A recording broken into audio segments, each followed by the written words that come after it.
Ndonëse se dikasteri që drejton Ivan Stolković mban një emër pompos, Ministria e Sistemit Politik dhe Marrëdhënieve ndërmjet bashkësive, realiteti që buron prej saj tingëllon krejt tjetër. Në vende që të jetë një urmil kuptimi, fjalët të bashkëjetese dhe barazi mbeten vetëm dekor institucional, pasi preceptohet se më shumë shërbejnë për përçarje se sa për bashkim. Situata në këtë ministri ka ngjallur reagime në opinion, sidomos tek të punësuarit të etnitetit shqiptar, pasi 76 prej tyre nuk kanë kushte minimale për ta kryer punën e tyre. Madje nuk është siguruar as zyrë për punë, as laptop, as tavolina dhe as karige.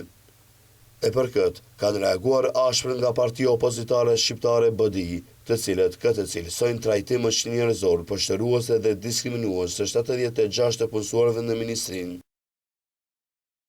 Vendosja e dhjetrave grave dhe burrave në 3 zyra, pa karige, pa tavolina pune, pa kompjuter, pa mjete elementare dhe pa asnjë angazhim profesional, duke i detyruar të qëndrojnë në këmbë nga ora 8 deri në ora 4, përbën formë të hapur të mobbingut institucional dhe torturës psikologjike. BDI kërkon përgjegjësi të plot politike dhe administrative për siç e quajnë ata skandal, ndërprerje të mënjëhershme të këtij trajtimi njerëzor edhe rikthim të kushteve normale dhe dinjitoze të punës për të gjithë të punësuarit.